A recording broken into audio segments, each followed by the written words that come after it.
नमस्कार दोस्तों, स्वागत है आपका एक बार फिर से मेरे YouTube चैनल पे। जैसा कि मैंने 2 दिन पहले कहा था कि मैं आपके लिए मोस्ट इम्पोर्टेंट क्वेश्चंस लेके आऊँगा जो बीएससी सेकंड ईयर में आने वाले हैं। तो जैसा कि आप सबको पता है सारी यूनिवर्सिटियों में सेकंड ईयर के एग्जाम होंगे। पहले कहा जा चुका था कि प्रमोट होंगे बच्चे, लेकिन अब एग्जाम होंगे। तो इसलिए आज मैं आपके लिए लेके आया हूँ मोस्ट इम्पोर्टेंट क्वेश्चंस। आज मैं बात करने वाला हूँ केमिस्ट्री में इनऑर्गेनिक केमिस्ट्री की अकार्बनिक रसायन की। देखो, इससे पहले की वीडियो में मैंने बता दिया था कि एग्जाम पैटर्न कैसा आएगा, किस तरीके से पेपर आएगा, तो आप वो वीडियो देख सकते हो। ठीक है। तो आज मैं बात करने वाला हूँ बीएससी सेकंड ईयर में इनऑर्गेनिक केमिस्ट्री अकार्बनिक रसायन विज्ञान की। ठीक है। अब मेरी बात ध्यान से सुनना। एक चीज मैं बता देता हूँ। पहले आपके पास जो पेपर आता था वो 50 नंबर का पेपर आता था। ठीक है। और 3 घंटे का पेपर होता था। ठीक है। 3 घंटे का पेपर होता था। लेकिन अब यहाँ पे थोड़ा सा चेंज हुआ है। क्या? अब जो आपके पास पेपर आएगा वो केवल 1.5 घंटे का होगा। कितने का? 1.5 घंटे का होगा। सबको पता है राजस्थान यूनिवर्सिटी का टाइम टेबल आ चुका है और बाकी की यूनिवर्सिटियों में भी टाइम टेबल आने वाले हैं। तो सबको पता है कि 1.5 घंटे का पेपर होगा। तो इसलिए आपको करना क्या है, जो पहले 50 नंबर का पेपर आता था ना, आएगा तो अभी भी 50 का, लेकिन इसमें से आपको सिर्फ 25 मार्क्स का करना है। मतलब जिसका 50 नंबर का पेपर आता था उसे 25 का करना है। जिसका मान लो 34 नंबर का 34 का आता था, उसको 17 नंबर का 17 नंबर का करना है। राजस्थान यूनिवर्सिटी में कई पेपर ऐसे थे जो 34 नंबर या 33 नंबर के आते थे, तो उन्हें 17 नंबर का पेपर करना है। क्लियर है? अब आगे की बात करते हैं। अब जब मैं इनऑर्गेनिक केमिस्ट्री की बात यहां पे कर रहा हूं तो वही सेम हमारे पास 5 यूनिट आती है। कितनी यूनिट आती है? 5 यूनिट आती है। First, second, third, fourth. अब बात आती है मोस्ट इंपोर्टेंट क्वेश्चंस की। ठीक है। तो सबसे पहली बात देखो, हमारे पास जो 5 यूनिट है, फर्स्ट, सेकंड, थर्ड, फोर्थ और फिफ्थ। देखो, फर्स्ट वाली जो यूनिट है ना, वो है हमारे पास डी ब्लॉक एलिमेंट। कौन सी? D block elements. सेकंड जो है वो है हमारे पास coordination compound. Coordination compound. Coordination compound, जिसको हम बोलते हैं क्या? हिंदी में बोलते हैं उप सह संयोजक यौगिक, कोऑर्डिनेशन कंपाउंड। तीसरी है हमारे पास कौन सी? Lanthanide and actinide. जो एफ ब्लॉक के एलिमेंट्स है ना, वो लेंथेनाइड और एक्टिनाइड। ठीक है। इसके बाद है फोर्थ यूनिट। फोर्थ यूनिट आपके पास है ऑक्सीडेशन, ऑक्सीकरण एंड रिडक्शन। ऑक्सीकरण और अपचयन। फोर्थ यूनिट कौन सी है? ऑक्सीकरण और अपचयन। और फिफ्थ यूनिट कौन सी है आपके पास? एसिड और बेस, अम्ल व क्षार। हिंदी में भी लिख देता हूं, एसिड एंड बेस। ठीक है। और इसके साथ एक पार्ट और है, वो है अजलीय विलायक। अजलीय विलायक, या जिसको हम बोलते हैं non aqueous solvent. Non aqueous solvent. ठीक है। अब मेरी बात ध्यान से सुनिएगा। आपको पेपर सेम पहले जैसा ही मिलने वाला है। आपको हर यूनिट में से, चाहे वो फर्स्ट है, सेकंड है, थर्ड है, फोर्थ है, फिफ्थ है, हर यूनिट में से आपको 2 क्वेश्चंस मिलेंगे। ठीक है। इसमें से भी 2 क्वेश्चंस मिलेंगे, इसमें से भी 2 मिलेंगे, इसमें से भी 2 मिलेंगे, इसमें से भी 2 मिलेंगे और इसमें से भी 2 मिलेंगे। ठीक है। आपको करना क्या है? एक सिंपल सा काम करना है। ठीक है। पहले एक सिंपल सा काम करना होता था कि ये जो फर्स्ट यूनिट में से मान लो 2 क्वेश्चन आए थे ना, आपको एक क्वेश्चन करना होता था पहले। ठीक है। लेकिन अब आप दोनों के दोनों क्वेश्चंस कर सकते हो। ठीक है, आप दोनों के दोनों क्वेश्चंस कर सकते हो। अब सवाल यह है कि हमको कितने क्वेश्चंस करने हैं, तो वो मेरी बात ध्यान से सुनिएगा। देखो, हर यूनिट आपके पास 10 नंबर की है, ये भी 10 नंबर की है, ये भी 10 नंबर की है, ये भी 10 नंबर की है, ये भी 10 नंबर की है, ये भी 10 नंबर की है, और ये भी 10 नंबर की है। हर यूनिट आपके पास 10 नंबर की है। ठीक है, तो आपको सिर्फ 25 नंबर का करना है। 25 नंबर का मतलब आपको 10-10 नंबर के दो क्वेश्चन कर सकते हो। जैसे एक यूनिट में से दो क्वेश्चन आते हैं, तो आप दोनों के दोनों क्वेश्चंस कर सकते हो, 10-10 नंबर के दो क्वेश्चंस कर सकते हो, और एक 5 नंबर का कोई और क्वेश्चंस अटेम्प्ट कर सकते हो। ठीक है, हर यूनिट 10 नंबर की होती है। पहले पिछले साल तक क्या होता था, एक यूनिट में जो दो क्वेश्चंस आते थे उसमें से एक क्वेश्चन करना होता था। अब यूनिट का कोई चक्कर नहीं है, यूनिट का कोई चक्कर नहीं है, आप एक यूनिट के दोनों क्वेश्चंस भी कर सकते हो, कोई दिक्कत नहीं है, कोई प्रॉब्लम नहीं है। ठीक है, तो किसी भी यूनिट में से दो क्वेश्चंस कर सकते हो, और एक जो आधा क्वेश्चन है वो किसी और यूनिट में से कर सकते हो, ये आपके लिए छूट है। ठीक है, जैसे मान लो आप एक यूनिट पढ़ गए, जैसे मान लो आप डी ब्लॉक पढ़ गए, डी ब्लॉक के आपको दोनों क्वेश्चंस आते हैं, तो आप दोनों के दोनों क्वेश्चंस कर सकते हो, और आपके कितने नंबर पक्के हो जाएंगे, 10 और 10 यानी कि 20 नंबर पक्के हो जाएंगे, और 5 नंबर का आप किसी और में से कर सकते। ठीक है, ये तो बात हुई थोड़ी सी एग्जाम पैटर्न की। ठीक है, लेकिन अब बात आती है मोस्ट क्वेश्चंस की। और देखो, मुझे है ना आपका कम से कम 1-1.5 यूनिट का रिवाइज भी करवाना है आज। 1-1.5 यूनिट का रिवाइज भी करवाना है।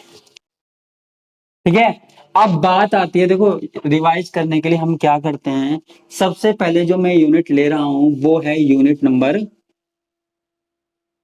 सेकंड।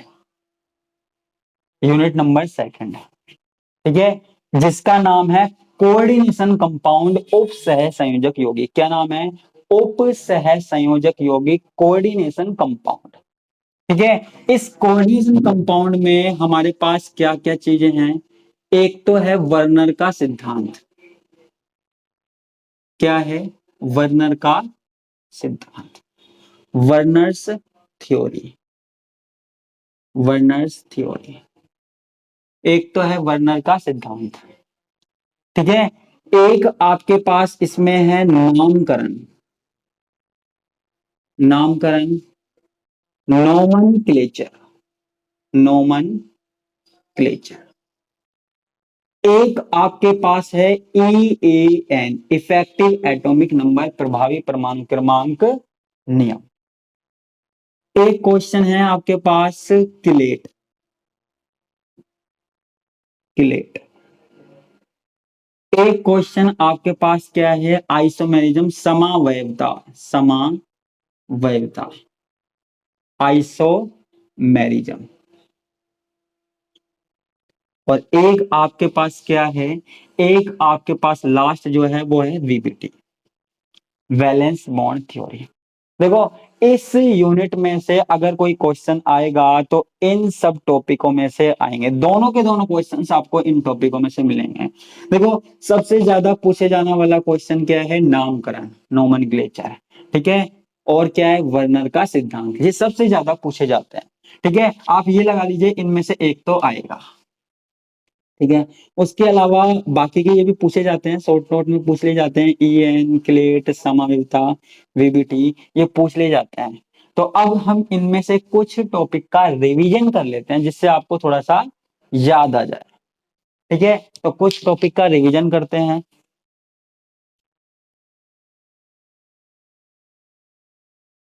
तो सबसे पहले हम यहाँ पे देख रहे हैं वर्नर का सिद्धांत। देखो, मैं रिवीजन इसलिए करवा रहा हूं ताकि आपको कहीं पे कोई भी दिक्कत नहीं आए, और जिन्होंने अब तक कुछ नहीं पढ़ा, और अधिकतर लोगों ने कुछ नहीं पढ़ा अब तक, ठीक है, वो एग्जाम में अच्छे मार्क्स ला सके, अच्छी परसेंटेज बना सके, तो इसलिए मैं रिवीजन करवा रहा हूँ। और आप जितना मैं पढ़ा रहा हूँ उतना भी पढ़ जाओगे तो आपके बहुत अच्छी परसेंटेज बन जाएगी।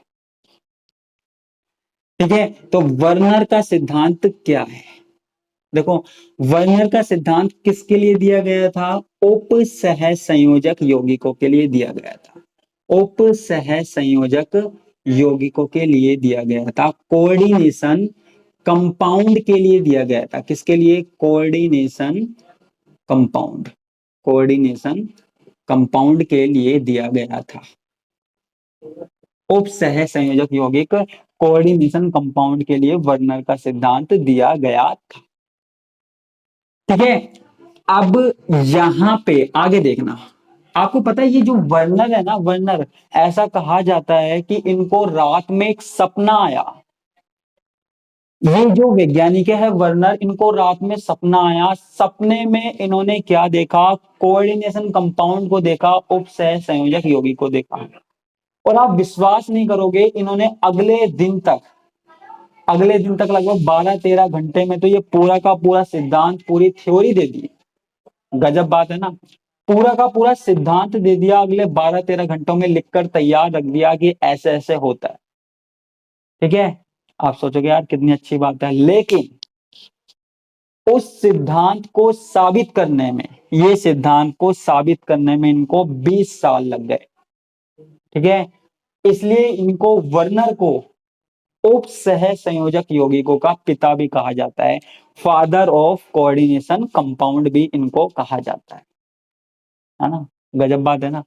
अब देखो इन्होंने क्या कहा, वर्नर का सिद्धांत है, इन्होंने क्या किया, क्या कहा, ध्यान देना। देखो आपने कुछ इस तरीके के कंपाउंड देखे होंगे, ऐसे CONH3 6Cl3। ठीक है, ऐसे कंपाउंड देखे होंगे, सबों ने देखे होंगे ऐसे यौगिक। इनको क्या बोलते हैं हम? उप सह संयोजक यौगिक। अब वर्णन ने क्या कहा, वो बात देखना।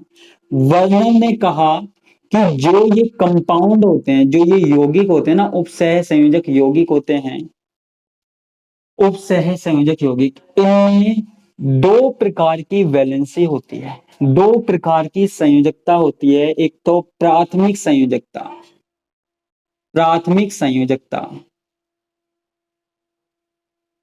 Primary valency.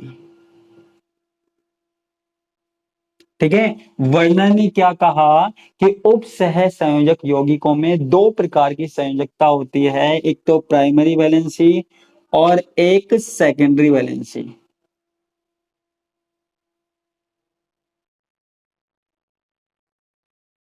सेकेंडरी वैलेंसी, ठीक है, प्राइमरी वैलेंसी और सेकेंडरी वैलेंसी। क्या कहा? वर्णन ने कहा कि, मेरे साथ बोलते जाना, वर्णन ने कहा कि जो उप सह संयोजक यौगिक होते हैं, कोऑर्डिनेशन कंपाउंड होते हैं, उसमें दो प्रकार की वैलेंसी होती है, एक तो प्राइमरी वैलेंसी और एक सेकेंडरी वैलेंसी। एक प्राइमरी वैलेंसी, एक सेकेंडरी वैलेंसी, प्राथमिक संयोजकता और द्वितीयक संयोजकता। ठीक है, अब ये जो प्राथमिक संयोजकता की बात वर्णन ने कही थी, ये कौन सी है? देखो ये हमारे पास कंपाउंड है, इस यौगिक में जो ब्रैकेट के बाहर है ना, ब्रैकेट के बाहर है, इसको बोलते हैं हम प्राथमिक संयोजकता, प्राइमरी वैलेंसी। ठीक है, ये है प्राइमरी वैलेंसी। ठीक है, ब्रैकेट के बाहर वाली जो वैलेंसी है ना, इसको हम क्या बोल रहे हैं? प्राथमिक संयोजकता, प्राइमरी वैलेंसी। और ये वाली जो वैलेंसी होती है ना, वो अधिकतर किससे? नेगेटिव आयन से सेटिस्फाई होती है, ऋणात्मक आयनों द्वारा संतुष्ट होती है। ठीक है, ये वाली ऋणात्मक आयनों द्वारा संतुष्ट होती है। ठीक है, और सेकेंडरी वैलेंसी कौन सी होती है? सेकेंडरी वैलेंसी जो ब्रैकेट के अंदर होती है, जो ब्रैकेट के अंदर होती है, जिसको हम बोलते हैं द्वितीयक संयोजकता। क्या बोलते हैं? द्वितीयक संयोजकता, सेकेंडरी वैलेंसी, सेकेंडरी वैलेंसी, द्वितीयक संयोजकता। ठीक है, तो वर्णन ने क्या कहा कि किसी यौगिक में जो धातु आयन है, जो ये केंद्रीय आयन है, जो मेटल है, इसकी दो प्रकार की वैलेंसी होती है, एक तो प्राइमरी वैलेंसी और एक सेकेंडरी वैलेंसी। प्राइमरी वैलेंसी जो ब्रैकेट के बाहर होती है, और जो सेकेंडरी वैलेंसी जो ब्रैकेट के अंदर होती है, द्वितीयक संयोजकता जो ब्रैकेट के अंदर होती है। ठीक है, ये वर्नर ने बताया, तो आपका ये एक तरीके से वर्नर का सिद्धांत हो गया, वर्नर की थ्योरी हो गई। ठीक है, आगे इसमें बताता हूं। देखो, मैं इसका डायग्राम बना देता हूं, चित्र बना देता हूं। जैसे ये कोबाल्ट है, इसमें 6 NH3 जुड़े हुए हैं। ये देखो 6 NH3 जुड़े हुए हैं।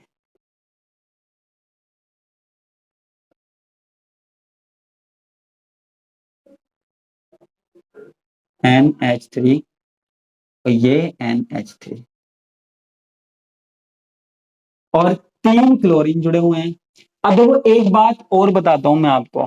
देखो, ये जो सेकेंडरी वैलेंसी होती है ना, जो अंदर वाली वैलेंसी होती है अमोनिया, इसको हम गहरी लाइन से दिखाते हैं। और जो ये प्राइमरी वैलेंसी होती है ना, इसको हम डॉटेड लाइन से दिखाते हैं। ये हमने डॉटेड लाइन से दिखा दिया।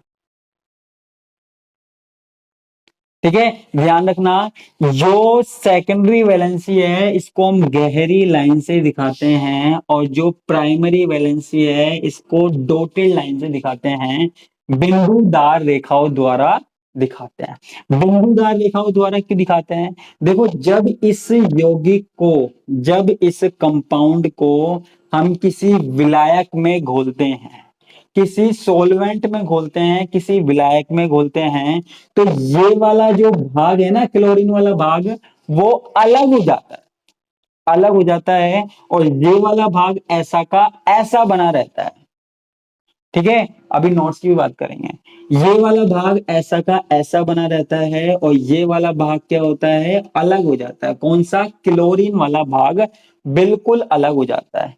ठीक है, इसलिए इस भाग को हमने बिंदुदार रेखाओं के द्वारा दिखा रखा है। और जो ये अमोनिया है, इसको हमने काली गहरी लाइन से दिखाया। ठीक है, तो ये हमारे पास क्या हुआ, वर्नर का सिद्धांत हुआ, वर्नर्स थ्योरी हुई। एक बार फिर से रिवाइज करवाता हूं। वर्नर ने सिद्धांत किसके लिए दिया गया? उप सह संयोजक यौगिकों के लिए दिया, कोऑर्डिनेशन थ्योरी के लिए दिया गया। ठीक है, वर्नर ने क्या बताया? जो उप सह संयोजक यौगिक है, जैसे मैं बोल रहा हूं वैसे भी लिख सकते हो। वर्नर ने बताया उप सह संयोजक यौगिकों में 2 प्रकार की संयोजकता होती है, 2 प्रकार की वैलेंसी होती है। ठीक है, एक तो होती है प्राथमिक वैलेंस, प्राइमरी वैलेंसी, प्राथमिक संयोजकता, और एक होती है द्वितीयक संयोजकता। प्राथमिक संयोजकता ब्रैकेट के बाहर जो लिखते हैं वो प्राथमिक संयोजकता, और जो ब्रैकेट के अंदर लिखी जाती है वो द्वितीयक संयोजकता होती है, सेकेंडरी वैलेंसी होती है। प्राथमिक संयोजकता को हम बिंदुदार रेखाओं के द्वारा दिखाते हैं, और द्वितीयक संयोजकताओं को हम किसके द्वारा? गहरी काली लाइन के द्वारा दिखाते हैं। ठीक है, प्राथमिक जो संयोजकता है ये वाली केवल नेगेटिव आयनों के द्वारा सेटिस्फाइड होती है, और जो सेकेंडरी वैलेंसी है यहाँ पे पॉजिटिव, नेगेटिव या न्यूट्रल, कैसा भी आयन हो सकता है ना, धनात्मक, ऋणात्मक, उदासीन, किसी भी प्रकार का आयन जो है यहाँ पे हो सकता है। ठीक है, तो ये आपको लिखना है, और ये डायग्राम हो गया। तो ये आपके पास क्या हो गया? वर्नर्स थ्योरी हो गई, वर्नर का सिद्धांत हो गया। एज इट इज लिखना है आपको, तो एक टॉपिक ये हो गया आपका कंप्लीट।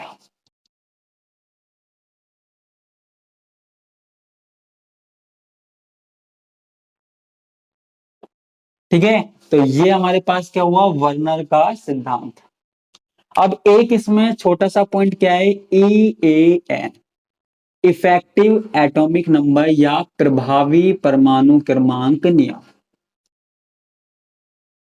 प्रभावी परमाणु क्रमांक नियम, EAN, इफेक्टिव एटॉमिक नंबर, ये नियम है, कई बार पूछ लिया जाता है। अब ये नियम क्या है? देखो, हमारे पास कोई कंपाउंड है, जैसे मान लो अभी जो एग्जांपल लिया वही ले लेता हूं, सेम CONH3 6Cl3। ठीक है, हमारे पास कोई कंपाउंड है, इस कंपाउंड में जो ये मेटल आयन है, जो धातु है, जो मेटल आयन है, अपने चारों ओर, ये जो मेटल आयन है अपने चारों ओर, ध्यान से मेरी बात सुनना, अपने सराउंडिंग में या अपने चारों ओर इतने इलेक्ट्रॉन, अपने चारों ओर इतने इलेक्ट्रॉन रखने की कोशिश करेगा, अपने चारों ओर इतने इलेक्ट्रॉन रखने की कोशिश करेगा, इतने इलेक्ट्रॉन रखेगा या रखने की कोशिश करेगा कि इसका इलेक्ट्रॉनिक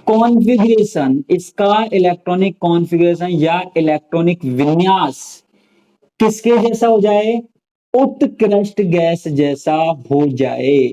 उत्कृष्ट गैस या जिसको हम बोलते हैं नोबल गैस, ठीक है, उत्कृष्ट गैस जैसा हो जाए या जिसको हम बोलते हैं नोबल गैस। तो नोबल गैस जैसा हो जाना चाहिए, ठीक है।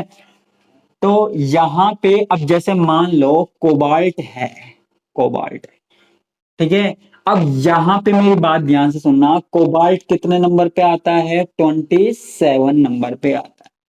अब यहां पे ये जो कंपाउंड है, मेरी बात सुनना, ये जो कंपाउंड है इसमें जो कोबाल्ट है इसकी जो ऑक्सीडेशन स्टेट है, ऑक्सीकरण अवस्था है, वो कितनी है, +3, ठीक है। +3 कैसे है, जैसे मान लो ये 3Cl हम यहां से बाहर निकाल दे तो इस पे क्या आ जाएगा, 3+ आ जाएगा, आ जाएगा, ठीक है। तो अब यहाँ पे ऑक्सीकरण अवस्था निकालना तो आता होगा आपको, जैसे इसको मान लीजिए x, NH3 को मान लीजिए 0 और ये 3, तो x बराबर 3, तो ये इसकी ऑक्सीडेशन स्टेट हो गई। अब देखो कोबाल्ट क्या है, +3 ऑक्सीकरण अवस्था में है, तो यहां पे कोबाल्ट में कितने इलेक्ट्रॉन होंगे, 27-3 और कितने, 24, ठीक है। उसके बाद देखो यहां पे 6 अमोनिया अणु जुड़े हैं, ठीक है, 6 अमोनिया अणु जुड़े हैं सेकेंडरी वैलेंसी से। और आप सबको ये पता होना चाहिए कि हर अमोनिया मॉलिक्यूल, हर अमोनिया अणु 2 इलेक्ट्रॉन देता है, ठीक है। हर अमोनिया अणु कितने इलेक्ट्रॉन देता है, 2 इलेक्ट्रॉन देता है, ठीक है। तो यहां पे कितने NH3 के अणु हैं, 6, ठीक है। तो यहां पे कितने जाएंगे, 6 दूनी 12, ठीक है। 24 इलेक्ट्रॉन तो कोबाल्ट के पास है ना, 27-3 कर दिए, 27 इसका इलेक्ट्रॉनिक कॉन्फ़िगरेशन है और 3 इसकी ऑक्सीडेशन स्टेट है, तो 3 हमने कम कर दिए, 27-3 कितने हो गए, 24 हो गए, ठीक है। और 6 यहां पे अमोनिया के अणु हैं, एक अमोनिया का अणु 2 इलेक्ट्रॉन देता है, तो 6 अमोनिया के अणु कितने इलेक्ट्रॉन देंगे, 12 देंगे। तो टोटल कितना हो गया, 4 और 2 6 और 2 और 1 3, 36 हो गया, 36 हो गया। और 36 नंबर पे कौन सी गैस आती है हमारे पास भैया, क्रिप्टॉन गैस आती है, ठीक है। तो यानी कि ये EN को फॉलो कर रहा है, इफेक्टिव एटॉमिक नंबर इसमें हो गया, ठीक है। तो एक बार फिर से हम रिवाइज करते हैं, प्रभावी परमाणु क्रमांक नियम या इफेक्टिव एटॉमिक नंबर क्या है, कि हमारे पास किसी यौगिक में मेटल जो होता है, धातु आयन होता है, वो अपने चारों ओर इतने इलेक्ट्रॉन रखने की कोशिश करेगा, चाहे वो बॉन्ड बनाकर ले, है ना, या फिर इतने बंद बनाने की कोशिश करेगा, इतने बॉन्ड बनाएगा, बॉन्ड का फॉर्मेशन करेगा कि उसके बैलेंस है, उसके चारों तरफ कुल इलेक्ट्रॉन जो आने वाली गैस है ना, सबसे लास्ट वाली जो नोबल गैस है, उसके जितना हो जाए, ठीक है। तो उसके जितना हो जाए, तो ये नियम का पालन करेगा, किसका, इफेक्टिव एटॉमिक नंबर का, प्रभावी परमाणु क्रमांक नियम का पालन करेगा। क्लियर है, ये बात आपको क्लियर होनी चाहिए, है ना। आप ऐसे ढेर सारे एग्जाम्पल देख सकते हैं जिनमें EAN का पालन हो रहा है, आपके सेकंड ईयर में भी है और थर्ड ईयर में भी आएंगे। तो ये आपके पास क्या हो गया, EAN, इफेक्टिव एटॉमिक नंबर, ठीक है। ये हो गए 2 टॉपिक,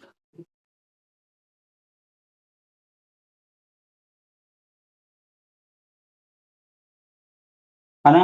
अब हम बात करते हैं, आगे की बात करते हैं, आगे क्या है, आगे देखो इसका हम नामकरण देखते हैं, ठीक है। आगे इसका नामकरण देखते हैं, नोमेनक्लेचर देखते हैं, जो कि एक मोस्ट इंपोर्टेंट टॉपिक है, नामकरण।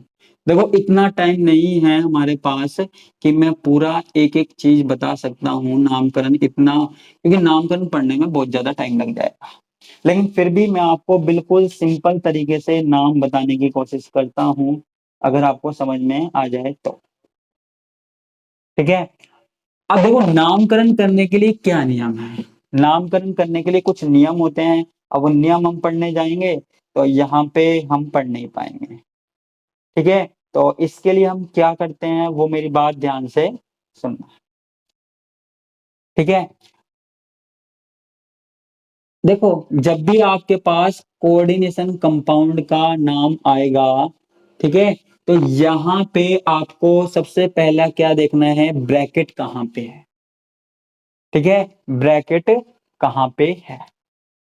ठीक है, उसके बाद देखो यहां पे अगर आगे कुछ लिखा हुआ है, कोई भी कंपाउंड, कोई भी एलिमेंट लिखा हुआ है, कोई भी आयन है, तो उसको लिखना है पहले। ठीक है, अंदर क्या होगा, अंदर यहां पे होंगे मेटल। ठीक है, और मेटल से जुड़े होंगे लिगेंड। ठीक है, अब देखो यहां पे मेरी बात ध्यान से सुनना। जब भी हम कोऑर्डिनेशन कंपाउंड का नामकरण करते हैं, नोमेनक्लेचर करते हैं, तो पहले हम लिखते हैं पॉजिटिव वाला भाग और फिर लिखते हैं नेगेटिव वाला भाग। देखो जो भाग पहले पॉजिटिव है वो पहले लिखा होगा, जो नेगेटिव है वो बाद में लिखा होगा। जैसे आपने देखा होगा ना, सोडियम क्लोराइड, सोडियम क्लोराइड है ना, सोडियम क्लोराइड में सोडियम है प्लस का, क्लोरीन है माइनस का। ठीक है, इसका नाम भी जब हम लिखते हैं तो क्या लिखते हैं, सोडियम क्लोराइड, ऐसे लिखते हैं ना, सोडियम क्लोराइड, सोडियम क्लोराइड। ठीक है, पहले पॉजिटिव वाले का नाम लिखते हैं फिर नेगेटिव वाले का। सेम चीज हमको यहां करनी है। कोऑर्डिनेशन कंपाउंड में हमको पहले पॉजिटिव वाले का नाम लिखना है, फिर नेगेटिव वाले का नाम लिखना है। ठीक है, पहले पॉजिटिव वाले का नाम लिखना है फिर नेगेटिव वाले का नाम लिखना है। ठीक है, तो यहां पे ब्रैकेट के इधर की तरफ अगर कुछ है, अगर ब्रैकेट से पहले कुछ भी है तो वो क्या होगा, पॉजिटिव होगा। और ये जो संकुल है, संकुल वाला भाग क्या होगा, नेगेटिव होगा। ठीक है, और एक बात और, अगर ब्रैकेट वाला भाग पहले है और ब्रैकेट वाले भाग के बाद कुछ है, मान लो ए बी सी डी कुछ भी है, तो ये जो ब्रैकेट वाला भाग है ये होगा पॉजिटिव पूरा का पूरा, और ये जो बाद वाला भाग है वो होगा नेगेटिव। ठीक है, यानी कि ये जो ब्रैकेट वाला भाग है वो पॉजिटिव भी हो सकता है और नेगेटिव भी। ठीक है, तो अगर ये पहले लिखा हुआ है तो पहले इसका नाम लिखेंगे और फिर बाद में इसका लिखेंगे। ठीक है, तो अब सीधा हम एग्जांपल्स पे आते हैं। इतना टाइम नहीं है कि मैं आपको एक एक नियम बताऊं, लेकिन फिर भी आप नामकरण देख लीजिए, है ना। जैसे मान लो आपके पास है K4FeCN6, सीधा नोमेनक्लेचर देखते हैं, नामकरण देखते हैं। ठीक है, बिल्कुल सिंपल मेथड में आपको बताता हूं। देखो ब्रैकेट से पहले कुछ लिखा हुआ है, क्या लिखा हुआ है, के लिखा हुआ है, पोटेशियम लिखा हुआ है। ठीक है, तो सबसे पहले हम लिखेंगे पोटेशियम।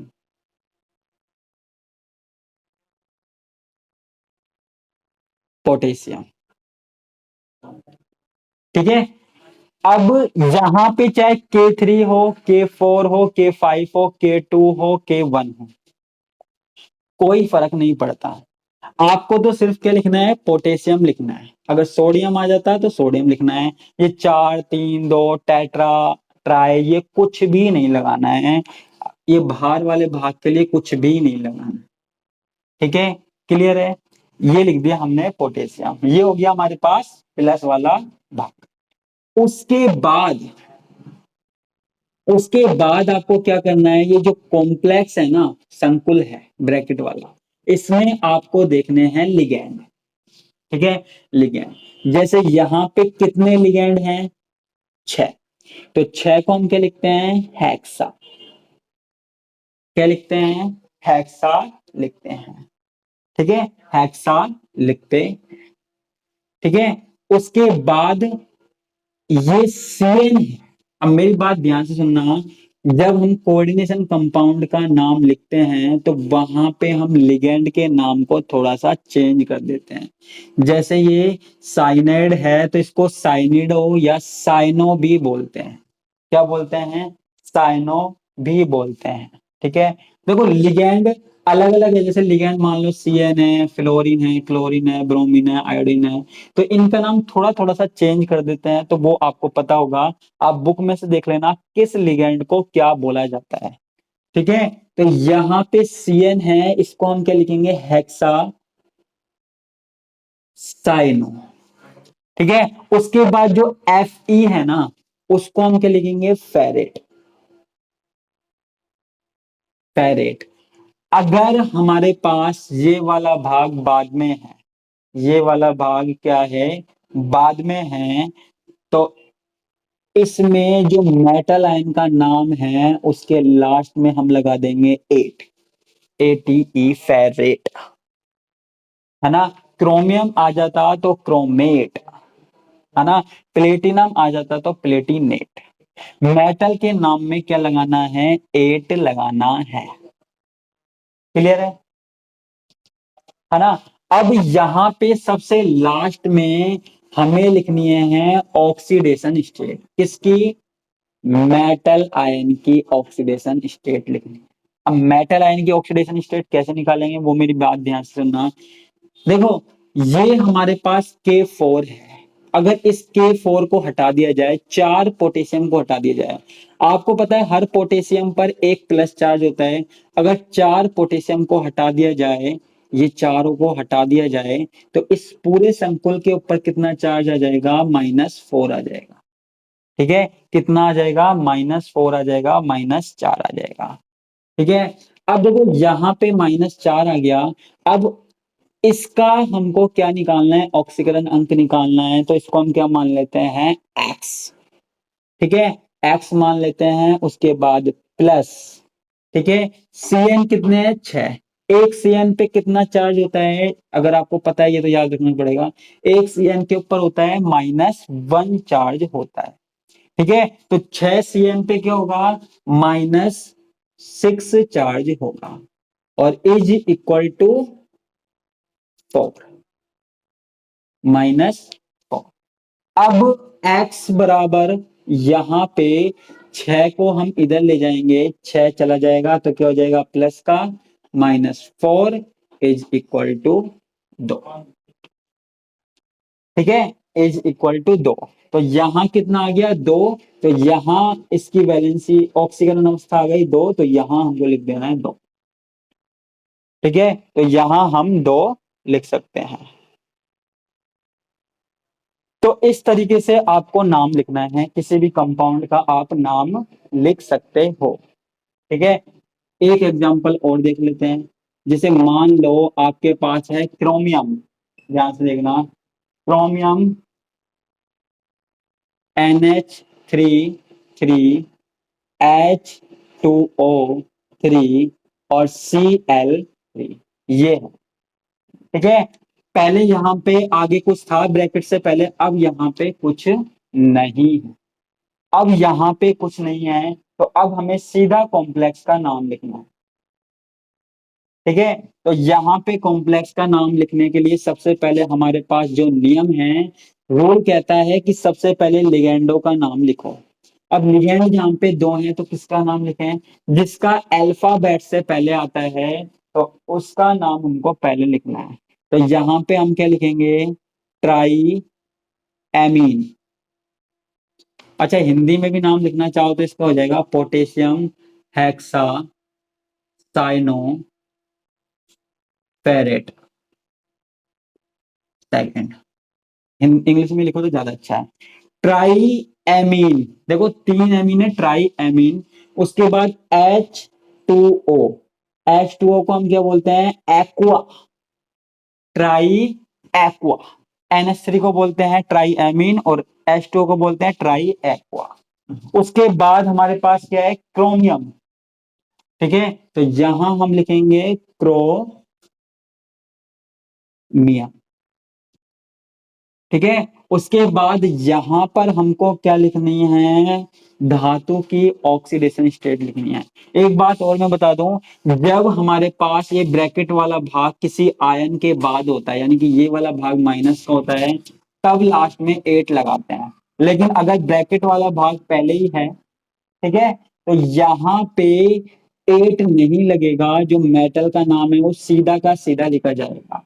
क्लियर करना, जब हमारे पास ये वाला भाग पॉजिटिव वाला भाग है और इसके आगे कुछ नहीं है, तो यहाँ पे इसका नाम ऐसा का ऐसा लिखा जाएगा और वहां पहले वाले में 8 लगेगा। ठीक है, तो यहाँ पे try amine, try aqua, chromium. ठीक है, इसके बाद ये जो Cl है इसको कुछ भी चेंज नहीं करना है, क्लोराइड लिखना है। यहाँ पे आपको ये भी नहीं लिखना कि क्लोराइड 3 है, 2 है, 1 है, 4 है, कुछ भी नहीं लिखना, बस आपको ये लिखना है। ठीक है, उसके बाद यहाँ पे इसको मान लीजिए X, इसकी ऑक्सीडेशन स्टेट निकालिए ना, X। अमोनिया के 3 मॉलिक्यूल कितने देते हैं, एक अणु पे कितना आवेश होता है, 0। ठीक है, H2O पे कितना आवेश होता है, 0, इज इक्वल। ठीक है ना। तो यहाँ पे अगर आप 3Cl अलग करोगे, 3Cl अलग करोगे तो ये यहाँ पे क्या आ जाएगा, +3 आ जाएगा। अगर 3Cl अलग कर देते हो तो ये वाले 3Cl माइनस अलग करोगे तो यहाँ पे +3 आ जाएगा। तो ये यहाँ लिख देता हूँ 3। तो x बराबर कितना आ जाएगा, 3 आ जाएगा। x बराबर क्या आ जाएगा, 3। तो यहाँ हम लिख देंगे 3। ठीक है, तो नोमेनक्लेचर में ज्यादा प्रॉब्लम नहीं है, आपको केवल लिगेंडो के नामों को याद रखना है। मैंने पहले भी नोमेनक्लेचर करवा चुका हूँ, वो वीडियो पे लिंक दे दूंगा, पहले भी नोमेनक्लेचर करा चुका हूँ। तो लिगेंडो के नाम याद रखने हैं आपको और कुछ याद नहीं रखना, आपको ऑक्सीडेशन स्टेट निकालने आनी चाहिए। जैसे मैंने ऑक्सीकरण अवस्था निकालना बताया, वैसे ऑक्सीकरण स्टेट निकालने आनी चाहिए, तब तो आप आराम से कर सकते हो नामकरण, नोमेनक्लेचर। ठीक है, तो ये मैंने 2 नामकरण बताए थे आपको। अगर किसी और को किसी में प्रॉब्लम आ रही है तो वो बता सकता है। अब एग्जाम में ही देखना, ये सबसे मोस्ट इंपोर्टेंट क्वेश्चंस है ये पूरे के पूरे। जैसे मान लो किसी का 50 नंबर का पेपर आ रहा है, तो वो 10 नंबर का पूरा ये क्वेश्चन आ सकता है। ठीक है, मान लो किसी का क्वेश्चन 6-7 नंबर का आता है, तो ये नामकरण 6-7 नंबर का आता है। अब क्वेश्चंस कैसे आएंगे वो मैं आपको बता देता हूं। आपके पास क्या होगा, आपके पास क्या होगा कि आपको ये फॉर्मूला दे दिया जाएगा, फॉर्मूला दे दिया जाएगा और बोला जाएगा कि इससे नाम लिखो। इससे क्या लिखो, नाम लिखो। या फिर आपको ये नाम दे दिया जाएगा और नाम से क्या लिखना पड़ेगा, अनुसूत्र लिखना पड़ेगा, फॉर्मूला लिखना पड़ेगा।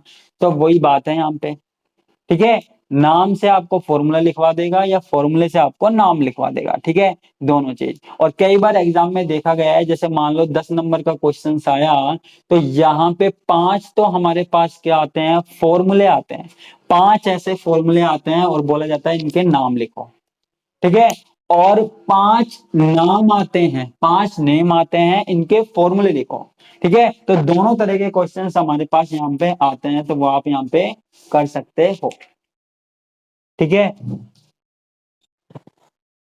तो ये मैंने आपको बता दिया कि नामकरण कैसे होगा।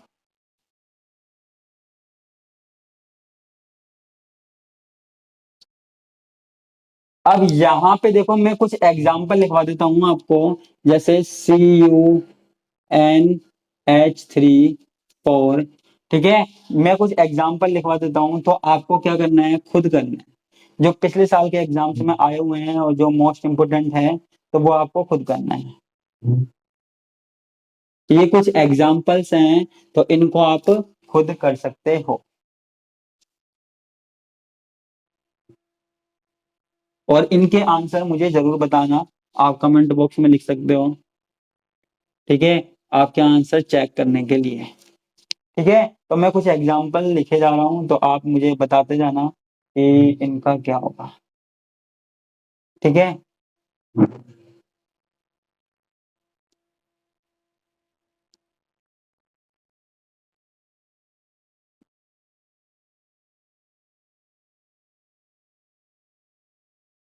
ठीक है, तो ये 3-4 एग्जांपल लिखे हैं, जरूरी नहीं है कि यही आए, और भी एग्जांपल आ सकते हैं, लेकिन मैंने आपको मोस्ट इंपोर्टेंट एग्जांपल लिखवा दिए हैं, तो इन पे थोड़ा सा ध्यान दीजिएगा। ठीक है, और नामकरण कैसे होता है और भी वीडियो पड़ी हुई है चैनल पे, यूट्यूब चैनल पे, आप देख सकते हो। तो ये आपके पास क्या हो गया, नामकरण, नोमेनक्लेचर। ठीक है, तो ये आपके पास 3 टॉपिक हो गए। एक टॉपिक और बताता हूं मैं, एक है VBT, valence bond theory. Valence bond theory, ठीक है। अब वैलेंस बॉन्ड थ्योरी क्या है, ये आपने कई बार पढ़ी हुई है, लेकिन हम यहां किसके लिए पढ़ रहे हैं, उप सह संयोजक यौगिकों के लिए पढ़ रहे हैं। किसके लिए, उप सह संयोजक यौगिकों के लिए। उप सह संयोजक यौगिकों के लिए हम पढ़ रहे हैं, ठीक है। अब यहां पे आपको क्या करना है, सिंपल सी बात है, आपको पता है कोऑर्डिनेशन कंपाउंड या उपसह संयोजक यौगिकों में 2 चीजें होती हैं, एक तो मेटल और एक लिगेंड। लिगेंड का काम क्या होता है, मेटल को इलेक्ट्रॉन देना। लिगेंड का काम क्या होता है, मेटल को इलेक्ट्रॉन देना, धातु को इलेक्ट्रॉन देना। ठीक है, लिगेंड आएगा और धातु को इलेक्ट्रॉन देगा। ठीक है, कोऑर्डिनेशन बॉन्ड या उपसह संयोजक यौगिकों का मतलब तो आप सब समझते होंगे कि हमारे पास 2 एटम है, 2 परमाणु हैं, जिनमें से जिनके बीच में बॉन्ड बन रहा है, और बॉन्ड बनने में केवल एक ही एटम अपने इलेक्ट्रॉन दे रहा है, दूसरा नहीं दे रहा। तो ऐसा बॉन्ड उपसह संयोजक यौगिक, उपसह संयोजक बॉन्ड होता है। अब ये जो सिद्धांत है, वो सिद्धांत मैं आपको पढ़ा रहा हूं, तो ध्यान से देखना, ध्यान से सुनना मेरी बात। ठीक है, अब यहां मेरी बात ध्यान से सुनना। देखो, सबसे पहला काम किसका होता है, मेटल का। ठीक है, सबसे पहला काम किसका होता है, मेटल का होता है, धातु का होता है। ठीक है, इसको जितने बॉन्ड बनाने हैं ना, इसको जितने बॉन्ड बनाने हैं आवश्यकता के अनुसार, जितनी नीड है, उतने ये वैकेंट ऑर्बिटल अवेलेबल करवाएगा। क्या करेगा, वैकेंट ऑर्बिटल अवेलेबल करवाएगा, उपलब्ध करवाएगा, खाली कक्षक देगा, खाली कक्षक उपलब्ध करवाएगा। ठीक है, मैं आपको क्या पढ़ा रहा हूं, बैलेंस बॉन्ड थ्योरी पढ़ा रहा हूं उपसह संयोजक यौगिकों के लिए। तो 3 पॉइंटों के अंदर अंदर मैं जल्दी से बता देता हूं, और बाकी की चीजें भी मैं बताऊंगा। पहली बात क्या बताई गई कि जो मेटल है, जो मेटल है, जो धातु है, जितने उसको बॉन्ड बनाने हैं, वो उतने खाली कक्षक उपलब्ध करवाएगा। ठीक है, क्या करेगा, वैकेंट ऑर्बिटल उपलब्ध करवाएगा। क्या करेगा, वैकेंट ऑर्बिटल उपलब्ध करवाएगा। ठीक है, उसके बाद दूसरी चीज क्या होगी, जितने भी वैकेंट ऑर्बिटल हैं, खाली कक्षक हैं, जितने भी खाली कक्षक हैं, वो आपस में क्या करेंगे, संकरण करेंगे। क्या करेंगे, संकरण करेंगे, हाइब्रिडाइजेशन करेंगे। क्या करेंगे भैया, हाइब्रिडाइजेशन करेंगे, संकरण करेंगे। क्या करेंगे, संकरण करेंगे। ठीक है, हाइब्रिडाइजेशन करेंगे, संकरण करेंगे, है ना। कर लिया संकरण, हाइब्रिडाइजेशन कर लिया, संकरण कर लिया।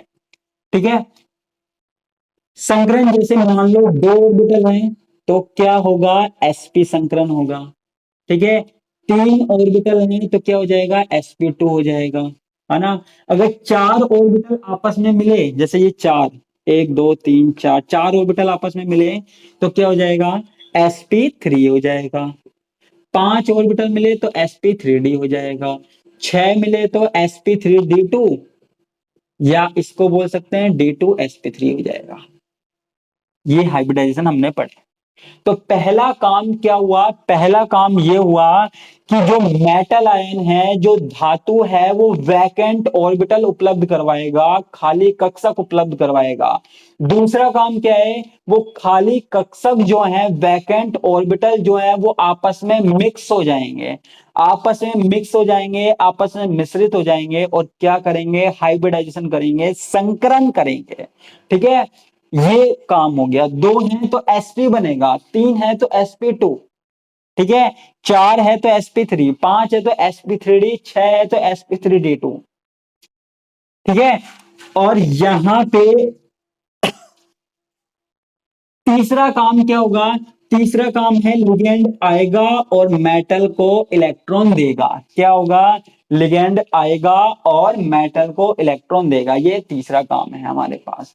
ठीक है, ये तीन काम हमको याद रखने हैं, किसमें, वैलेंस बॉन्ड थ्योरी में याद रखने हैं। ठीक है,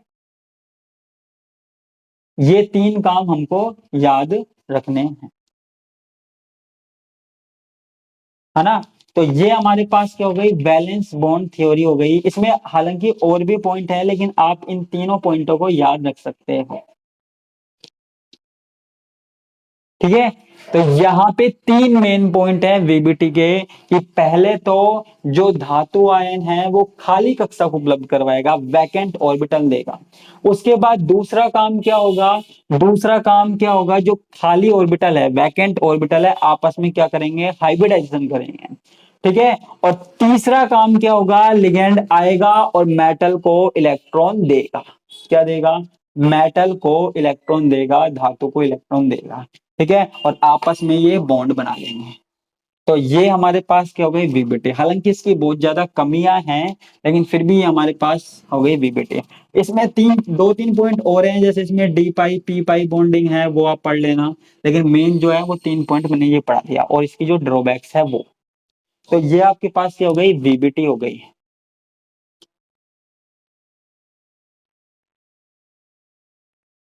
बच्चे जिसने कुछ भी नहीं समझा उसके लिए वीडियो है, तो वो आराम से इस वीडियो से पढ़ सकता है। ठीक है, आराम से इस वीडियो से पढ़ सकता है, कोई प्रॉब्लम नहीं है। ठीक है, तो ये मैंने आपको तीन चार टॉपिक बता दिए। इसके अलावा आप छोटे छोटे टॉपिक और देख सकते हैं, जैसे आप इसमें क्लेट देख सकते हैं, मैंने स्टार्टिंग में बताया था। आइसोमेरिज्म देख सकते हैं, समावैधता। ये दो टॉपिक और आप देख लेना, जो मोस्ट इंपोर्टेंट टॉपिक है वो मैंने बता दिए। और ये भी आप देखना चाहो देख लेना। ठीक है, तो बिल्कुल सिंपल सिंपल सा काम है हमारा।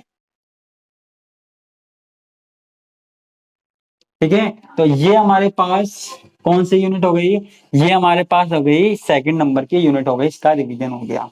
ये मुझे रिवीजन करवाना था। ठीक है, अब आगे की बात करते हैं। अब देखो ये एक यूनिट देखते हैं हम, यूनिट नंबर थर्ड। कौन सी, यूनिट नंबर थर्ड। अब आप कहोगे, कुछ लोग कहेंगे यूनिट नंबर थर्ड कौन सी है, लेंथेनाइड है। Lanthanide and actinide, and actinide. अब मैं आपकी जानकारी के लिए बता दूं, लेंथेनाइड और एक्टिनाइड में से इलेक्ट्रॉनिक विन्यास, इलेक्ट्रॉनिक कॉन्फ़िगरेशन जरूर आएगा, चाहे आप किसी भी यूनिवर्सिटी से हो, चाहे आप राजस्थान से हो, चाहे मत्स्य से हो, चाहे ब्रज से हो, चाहे फिर शेखावटी से हो, चाहे राजस्थान की बाहर की कोई यूनिवर्सिटी भी है ना, तो लेंथेनाइड और एक्टिनाइड का इलेक्ट्रॉनिक कॉन्फ़िगरेशन जरूर पूछती है। या तो इसके ऊपर शॉर्ट नोट पूछ लेगा, या फिर इसके ऊपर इस तरीके से पूछेगा। तो आप में से कुछ लोग कहेंगे कि सर हमें तो याद ही नहीं है लेंथेनाइड और एक्टिनाइड। तो मैं आपको बताता हूँ, कुछ याद करने की ट्रिक बताता हूँ। जैसे यहाँ देखिए, ये यहाँ पे मैं पहले बात कर रहा हूँ एक्टिनाइड की। एक्टिनाइड, ठीक है, एक्टिनाइड कहां से स्टार्ट होता है, एक्टिनाइड 89 पे आता है एक्टिनियम। ठीक है, अच्छा लेंथेनाइड और एक्टिनाइड किस में आते हैं, एफ ब्लॉक में आते हैं, दोनों के दोनों किस में आते हैं, एफ ब्लॉक में। ठीक है, तो यहां पे मैं आपको बता देता हूं, 89, 90, 91, 92, 93, 94, 95, 96, 97, 98। ठीक है, ये कहां तक आते हैं, 103 तक, 99, 100, 101, 102, 103। ठीक है, अब इनके नाम देखो, नाम तो आप देख लेना। अब देखो मैं यहाँ पे फटाफट लिख देता हूँ, AC, TH, PA, uranium, neptunium. ठीक है, ये क्या होता है, एक्टिनियम होता है, ये होता है थोरियम होता है, इसको बोलते हैं प्रोटेक्टिनियम, ये होता है यूरेनियम, ये होता है नेपच्यूरियम, नेपच्यूनियम या नेपटूनियम बोलते हैं इसको। इसके बाद आता है PU। ठीक है, इसके बाद आता है PU, प्लूटोनियम, है ना। ठीक है, अमरीशियम। ठीक है, इसके अलावा CM क्यूरियम, है ना, बर्केलियम, ठीक है, CM और बर्केलियम, इसके अलावा CF कैलिफोर्निया, ठीक है। तो अब पहले हम इसको याद रखने की ट्रिक देखते हैं, बाकी की बाद में फिर इसको देखेंगे, ठीक है। बाकी की बाद में हम इसमें ट्रिक देखेंगे, पहले इसमें देखते हैं, ठीक है। तो देखो यहाँ पे क्या हुआ, मैं आपको बता देता हूं। जैसे मान लीजिए कोई लड़की है, ठीक है, वो रिश्ता देखने गई है, ठीक है, मान लो किसी लड़की का रिश्ता हो रहा है, तो अब वो क्या देखेगी अपने ससुराल में, क्या देखेगी अपने ससुराल में, देखेगी कि यार क्या क्या चीजें हैं, घर कैसा है ना, घर में पंखा कैसा है, घर में AC कैसा है, तभी तो लड़की राजी होगी, है ना। पहले जब ससुराल जाएगी लड़की, तो घर में क्या देखेगी कि घर में क्या क्या चीज है ना। उसके बाद ही तो वो फिक्स करेगी कि हाँ भाई, आजकल जाने लग गई। आप कहोगे कि लड़की कहाँ जाती है अपने ससुराल में शादी से पहले, लेकिन आजकल जाने लग गई, पहले देखने लग गई कि लड़के के पास क्या क्या है, क्या क्या नहीं है, घर में क्या क्या चीजें हैं। तो आप ये मान लीजिए कोई लड़की है, ठीक है, वो शादी से पहले अपने ससुराल में गई, ठीक है, और वहां जाके उसने ऑब्जर्व किया कि क्या क्या चीजें हैं, और फिर उसने बताया, ठीक है। तो उसके ससुराल में कौन कौन सी चीजें हैं वो देखना। एक तो है AC, ठीक है, AC था पड़ा, ठीक है, ऐसे इंग्लिश में लिखते हैं इसको, AC था पड़ा, AC था पड़ा। उन पे, ये देखो, ओ पे, देखो यहां पे मैं उन पे, जैसे ये उन पे होता है ना, उन पे को दो भागों में लिख रहा हूं, ओ पे, उन पे। अब मेरी बात ध्यान से सुनना, जब लड़की वहां पे गई तो उसके ससुराल वाले के पास क्या था, सिर्फ AC था, AC था पड़ा। उन पे क्या था, AC था पड़ा, उन पे, AC था पड़ा, उन पे। अब AC कौन सी कंपनी का था, पुरानी, पुरानी या पुराना, अमेरिकन कंपनी का, किसका, अमेरिकन कंपनी का, कंपनी का, मैं ऐसे लिख देता हूं कंपनी, कोई दिक्कत नहीं है। बाकी, बाकी, ठीक है, जब लड़की अपने ससुराल गई तो उनके पास क्या था, AC था, पुरानी, AC था पड़ा, उन पे, पुरानी अमेरिकन कंपनी का। बाकी, बाकी क्या था, सीलिंग फैन, सीलिंग फैन यानी कि छत का पंखा, ठीक है, क्या था, सीलिंग फैन, ठीक है।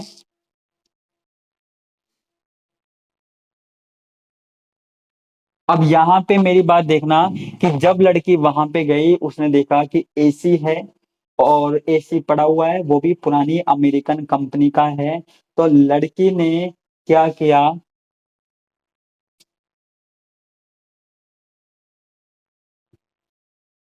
ठीक है, तो लड़की ने क्या किया, आ,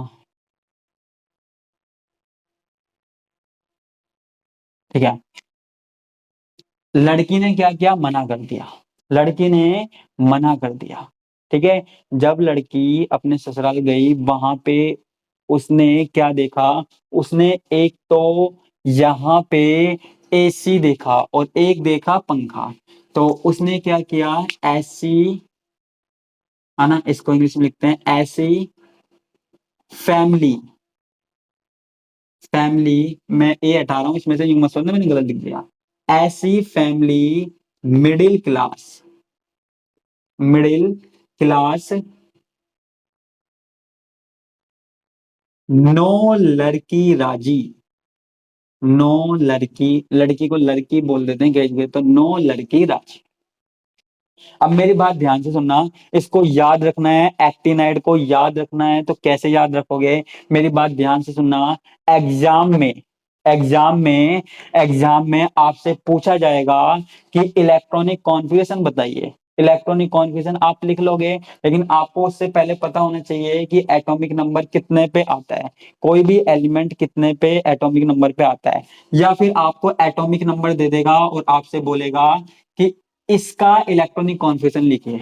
जैसे कई बार एग्जाम में आया है 99 नंबर वाले का इलेक्ट्रॉनिक कॉन्फ़िगरेशन लिखिए, 88 वाले का लिखिए, है ना, या किसी का भी लिखिए। तो आपको करना क्या है, सीधी सी बात है, मैं एक्टिनियम, ये एक्टिनाइड के लिए बता रहा हूं, ठीक है। तो मेरी बात ध्यान से एक बार फिर से सुनना, ध्यान से सुनना। लड़की अपने ससुराल में गई, ठीक है, मेरी बात ध्यान से सुनना।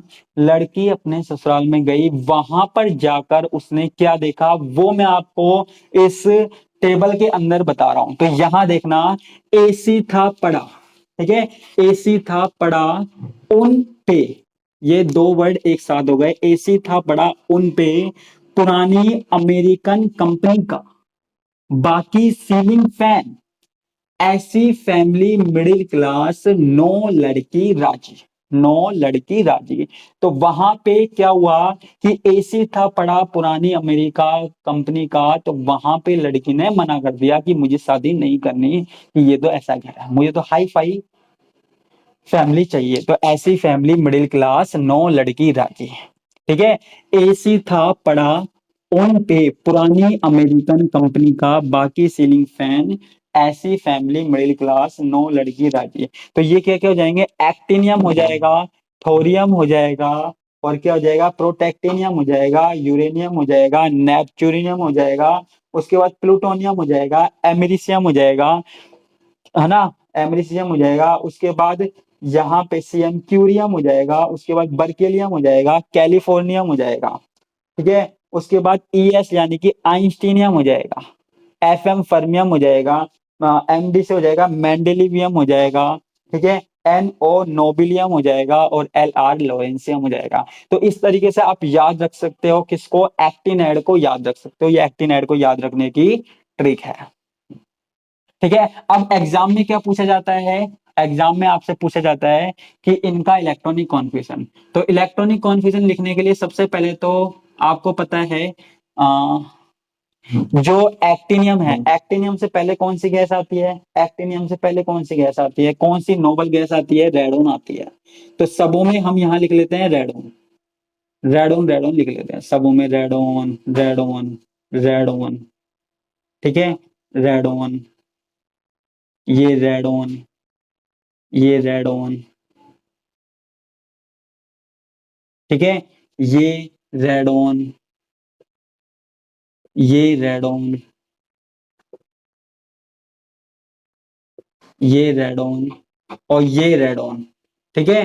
तो यहां पर हमारे पास क्या हुआ, ये सारे के सारे मैंने क्या लिख दिए, रेडोन लिख दिया। अब आपको एक चीज याद रखनी है, क्या याद रखनी है, आपको याद रखना है 5F6D7S, ठीक है। मैं सबों में लिख देता हूं 5F6D7S, 5F6D7S, 5F6D7S, 5F6D7S, 5F6D7S, 5F6D7S, 5F6D7S। Electronic confusion आपको रट जाना चाहिए, ठीक है। जब भी आपके पास आए तो ये आप लिख दोगे 5F6D7S, ठीक है, 5F6D7S, 5F6D7S, 5F6D7S, 5F6D7S, 5F6D7S, ठीक है। ये बात याद रखनी है। उसके बाद एक सिंपल सा काम करना है, चाहे कोई सा भी एलिमेंट हो उसमें आपको लगा देना है दो, दो, दो, दो, दो। एस में दो इलेक्ट्रॉन होंगे हमेशा, दो, दो, ठीक है, दो, दो, दो, दो, दो। सबों में यहाँ पे दो दो इलेक्ट्रॉन होंगे, सबों में दो, दो, दो, दो, दो, दो, दो, सबों में दो दो इलेक्ट्रॉन होंगे, क्लियर है। अब यहाँ पे जो 6D वाला है ना, वो मेरी बात ध्यान से सुनना। देखो एक्टिनाइड है, जो ये एक्टिनियम है, एक्टिनियम है, इसको एक्टिनाइड के साथ रखा तो गया है, लेकिन ये एक्टिनाइड होता नहीं है, ठीक है। तो यहाँ पे आप ये लगा लीजिए, आपके पास रेडोन गैस जो आती है 86 नंबर पे आती है, रेडोन गैस आती है 86, 86 के बाद 87, 88, 89, है ना। तो 3 इलेक्ट्रॉन और भरने हैं, तो 2 इसमें आएगा, 1 इसमें आएगा और इसमें 0, इस तरीके से आएगा। ठीक है, ये भरने के बाद आपके पास जो इलेक्ट्रॉन है ना, जो इलेक्ट्रॉन है वो कहाँ जाते हैं, वो इस तरीके से जाएंगे। ठीक है, वो आएंगे डी और एफ में आएंगे। किसमें आएंगे, डी और एफ में आएंगे। तो देखो, इलेक्ट्रॉनिक विन्यास लिखने के लिए आपको सबसे पहले तो आपको इनके नाम याद होने चाहिए। ठीक है, अब अगर आपको नाम याद हो गए, ठीक है, नाम याद हो गए, उसके बाद आपको क्या काम करना है, उसके बाद आपको इनका इलेक्ट्रॉनिक विन्यास लिखना है। क्या लिखना है, इलेक्ट्रॉनिक विन्यास लिखना है।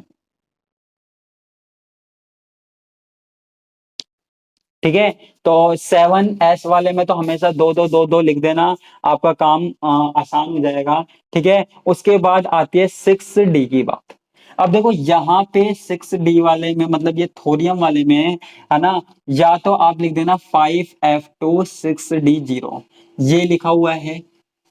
ठीक है, क्योंकि थोरियम से हमारे पास इलेक्ट्रॉन आने लगते हैं, इसमें एफ ब्लॉक में। या फिर इसका थोरियम का मैं आपको पहले ही बता दूं, जो इलेक्ट्रॉनिक कॉन्फ़िगरेशन है वो कहीं कहीं पर लिखा हुआ है 6d27s2, तो वो भी वहां पे सही है। ठीक है, उसके बाद आपको क्या करना है, तीसरे वाले में देखो, दो दो चार हो गए ना, 86 के बाद 87, 88, 89, 90, उसके बाद 86 के बाद ये 91 पे आता है, तो यहाँ कितने इलेक्ट्रॉन बनने हैं, 5, तो 5 बनने हैं, तो यहाँ पे 2 और ये 1। अब इलेक्ट्रॉन आप अपने हिसाब से भर सकते हो, कैसे भरोगे वो जरा देखना। ठीक है, तो यहाँ पे इलेक्ट्रॉन बनने का देखो, यहाँ पे आपको बनना है 2, फिर उसके बाद 3, है ना, 3। देखो, इलेक्ट्रॉनिक कॉन्फ़िगरेशन में थोड़ा बहुत ऊपर नीचे हो सकता है, कहीं कहीं पे क्या लिखा हो सकता है, तो आपको जो मैं बता रहा हूँ वो आप बस देखते जाना।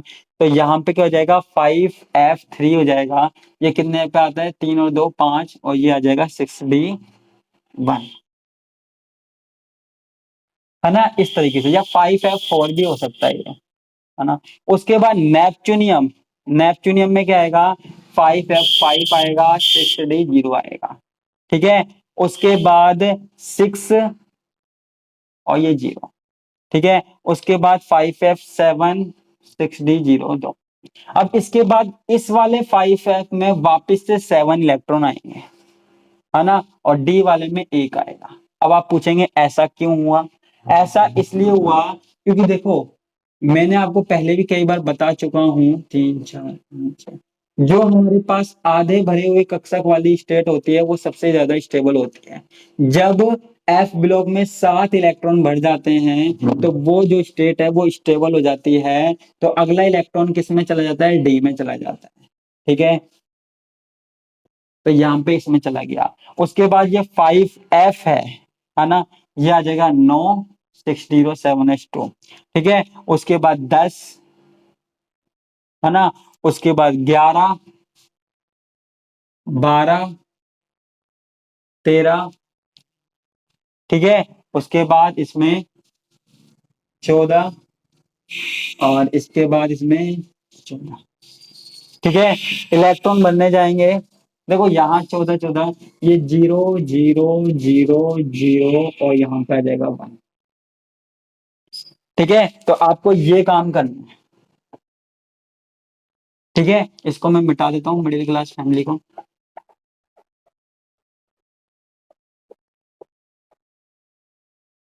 नहीं तो लड़की राजी नहीं होगी। तो यहाँ पे मेरी बात ध्यान से सुनना, यहाँ पे आपको ये नाम याद होने चाहिए, हो सकता है रट गए हों। उसके बाद ये 5f6d7s लिख लेंगे सबों में। उसके बाद यहाँ पे सबसे पहले 0, एक तरीके से एक्टिनाम एक्टिनाइड यहाँ से स्टार्ट होते हैं, तो 5f2 2, फिर 3 5 6 7 7 9 10। ठीक है, तो इस तरीके से आप इलेक्ट्रॉनिक कॉन्फ़िगरेशन लिख सकते हैं। ठीक है, तो ये आपके पास हो गया इलेक्ट्रॉनिक कॉन्फ़िगरेशन हो गया किसका, एक्टिनाइड का। तो थोड़ा सा ये आपको याद रखना पड़ेगा, एफ में कितने कितने इलेक्ट्रॉन भरे जाते हैं। ठीक है, और अगर इसमें कोई प्रॉब्लम है तो आप वीडियो देख सकते हो पहले की वीडियो में। तो ये आपके पास क्या हो गए,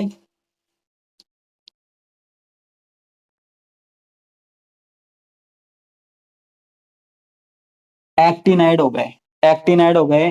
तो एक्टिनाइड आपको पता लग गया होगा अब कहाँ से स्टार्ट होते हैं, ये तो आपको पता लग गया होगा 89 से स्टार्ट होते हैं। और आपको अगर कोई लिखने के लिए बोले 89 से, तो आप कैसे लिख सकते हो, एसी था, ऐसे लिख सकते हो ना, एसी था, पड़ा, उन, उन पे, पुरानी, अमेरिकन, कंपनी का, बाकी, सीलिंग, फैन, ऐसी, फैमिली, मिडिल क्लास, है ना, तो नो, लड़की, रांची।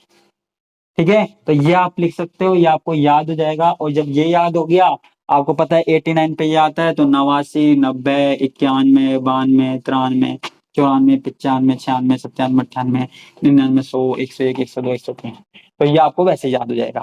फिर आपको केवल इलेक्ट्रॉनिक कॉन्फ़िगरेशन लिखना है और कुछ नहीं लिखना। तो ये आपके पास हो गया इलेक्ट्रॉनिक कॉन्फ़िगरेशन।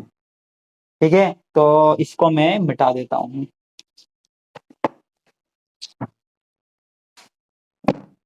एक मिनट यार,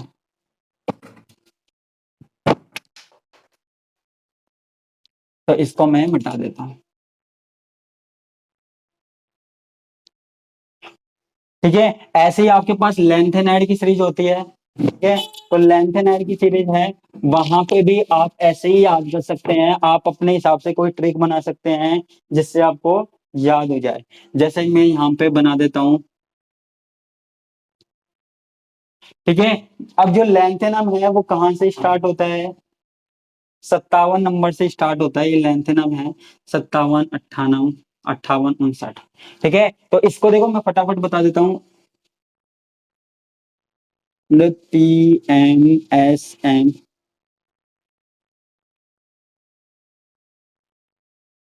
तब दिया।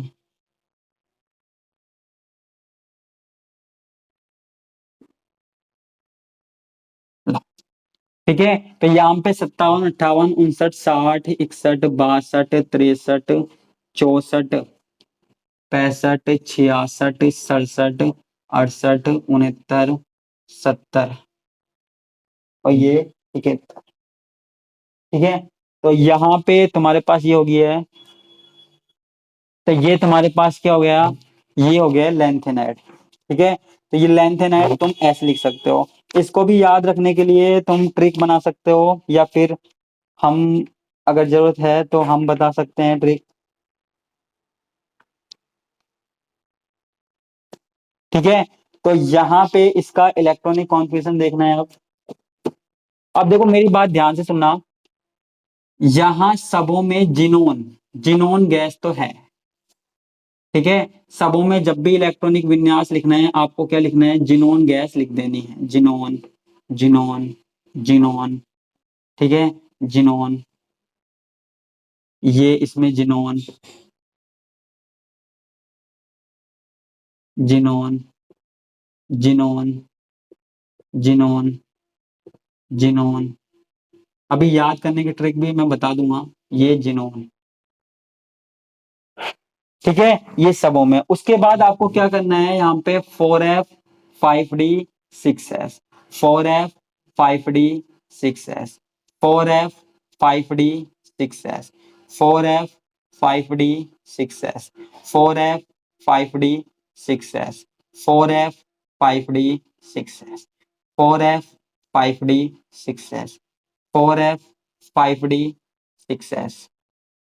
ठीक है, 4F 5D 6S, 4F 5D 6S, 4F 5D 6S, 4F 5D 6S, 4F 5D 6S, 4F 5D 6S, 4F 5D 6S, जब भी लेंथेनाइड का इलेक्ट्रॉनिक विन्यास लिखना है तो आपको ये लिखना पड़ेगा। उसके बाद वही सेम काम करना है, दो दो दो दो दो दो दो, two two two two two two, और ये टू, सबों में आपको दो दो तो लगा देना है, फिक्स है ये तो।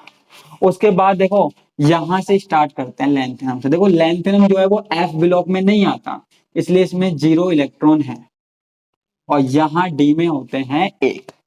उसके बाद देखो यहाँ पे जो इलेक्ट्रॉन है ना वो बनने कहाँ शुरू हो जाते हैं, यहाँ पे। तो यहाँ पे आ जाएगा 2 3 4 5 6 7, ठीक है। उसके बाद यहाँ पे क्या होगा, जब हम आएंगे जीडी पे, तो जीडी में भी आएंगे 7 इलेक्ट्रॉन, जो एक इलेक्ट्रॉन है वो जाएगा यहाँ पे। अब आप कहेंगे कि 8 क्यों नहीं आए, 8 इसलिए नहीं आए क्योंकि मैंने अभी अभी बताया था जो एफ ब्लॉक है उसमें आधी भरी हुई अवस्था स्थायी होती है। अगर ऑर्बिटल आधे बढ़ जाते हैं, कक्षक आधे बढ़ जाते हैं, तो वो स्टेबल होती है। तो इसलिए यहाँ पे अगला इलेक्ट्रॉन किस में जा रहा है, डी में, ठीक है ये। हाँ, दोबारा से अगर इलेक्ट्रॉन भरे जाएंगे आगे तो इसमें 9 10 11 12 13 14, और उसके बाद इसमें भी आएंगे 14, ठीक है। बस देखो यहाँ जीरो याद रखना और ये एलयू याद रखना, है ना, क्योंकि जहां पे भरे हुए इलेक्ट्रॉन है, ठीक है, यहाँ पे आधे भरे हुए कक्षक और पूरे भरे हुए कक्षक होते हैं, ठीक है। उसके बाद यहाँ पे डी में एक बात ध्यान रखना, बाकियों में तो ये आएगा 0 0 0 0 आएगा। इसके अलावा जो हमारे पास ये आगे के है ना, ठीक है, जैसे 7 के बाद कितना आ गया, 9 आ गया, इसमें भी आएगा 0, फिर आएगा 0, फिर 0, फिर 0, फिर 0, फिर 0, फिर लास्ट में जाके आएगा 1, ठीक है। तो आपको कुछ नहीं करना, आपको 4F 5D 6S लिखना है सबों में साथ में, ठीक है। बस देखो यहाँ पे देखो, यहाँ 2 से स्टार्ट करना है, 2 3 4 5 6 7, ठीक है। जैसे ही 7 आया, जीडी पे 7 आया, तो अगले जीडी वाले में क्या होगा कि अगला इलेक्ट्रॉन जाएगा डी वाले में। कई बार ये भी पूछा जाता है कि गैडोलीनियम का इलेक्ट्रॉनिक विन्यास 4f7 5d1 6s2 क्यों होता है, जबकि होना क्या चाहिए 4f8। तो उसके पीछे रीजन क्या है कि इसके जो ऑर्बिटल है वो आधे भरे हुए होते हैं, जो इसके कक्षक हैं ऑर्बिटल हैं वो आधे भरे हुए होते हैं, ठीक है। तो इसलिए यहाँ इसका इलेक्ट्रॉनिक कॉन्फिगरेशन क्या होता है 4f7 5d1 6s2। उसके बाद वापस से 7 8, इसमें 9 आ जाता है, 9 10 11 12 13 14 14, ठीक है। तो ये आपको इलेक्ट्रॉनिक विन्यास याद रखना है, ठीक है। और एस में तो सब में दो दो भरे जाएंगे, दो दो आंख बंद करके भर देना, ठीक है। आप और डी में या तो एक इलेक्ट्रॉन होगा या कोई इलेक्ट्रॉन नहीं होगा, 0 इलेक्ट्रॉन होगा या फिर एक इलेक्ट्रॉन होगा। और एफ में फिर ये भरने ही है 2 3 4 5 6 7 7 9 10 11, बस यहाँ जीडी याद रखना, जीडी के पास यहाँ पे ये अगर इलेक्ट्रॉन इसमें जाता है, नहीं तो वैसे तो क्रम ही चल रहा है 2 3 4 5 6 7 8, बस 8 पे तो चेंज हुआ, नहीं बाकी उसके बाद तो 9 10 11 12 13 14 और लास्ट में 14 ही आएगा, क्योंकि ये वाला डी ब्लॉक, ये जो एफ ब्लॉक है वो पूरा भर चुका है। तो अगला इलेक्ट्रॉन तो सीधी सी बात है यहीं पे आएगा, ठीक है। डी वाले ऑर्बिटल में आएगा अगला इलेक्ट्रॉन, तो ये तो आपको पता होना चाहिए, ठीक है। अब कुछ वेट कर रहे होंगे इसका, तो इसकी ट्रिक भी बता देता हूँ। इसकी मैंने नेट पे ट्रिक देखी थी, अगर शायद आपने भी कहीं ना कहीं देखी हो, तो इसमें देखो लेंथेनम तो याद रख लेना, सीरियम से मैं आपको बताता हूँ सीरियम से क्या क्या लिख सकते हैं हम। देखो ये है सीई सीरियम, सी में पर, पी आर प्रेसियोडाइनियम, ठीक है। इसको इंग्लिश में लिख देता हूँ, सी ने पर नदियां, नदी होती है ना नदी, प्रेम की यूं समाये, प्रेम, प्रेम की समाई, प्रेम की समाई, यूं, यूं लिख सकते हैं ना, ईयू को यूं लिख देते हैं, यूं, गद गद, गद गद, दिल गदगद हो जाता है ना, जब किसी से प्रेम हो जाता है तो दिल गदगद हो जाता है, दिल खुश हो जाता है, सीने पे प्रेम की नदियां समाती है। तो किसी को प्रेम हो गया तो सीने पर नदियां प्रेम की समाई, यूं गदगद, तब, तब, टीबी तब, है ना, टीबी तब। और डी वाई, डी या वाई डिस्प्रोस्मियम होता है, इसको मैं लिख सकता हूँ दिल, तब हुआ, होया, होया कर दो इसको। ठीक है, तो सीने पर नदियां प्रेम की समाई, ठीक है, सीने पर नदियां प्रेम की समाई, यूं गदगद, तब दिल हुआ। ठीक है, तो ई आर, इधर, इधर तुम्हें, थोलियम, इससे याद रख लेना तुम्हें, अब, ये थोड़ा सा आपको याद रखना पड़ेगा, अब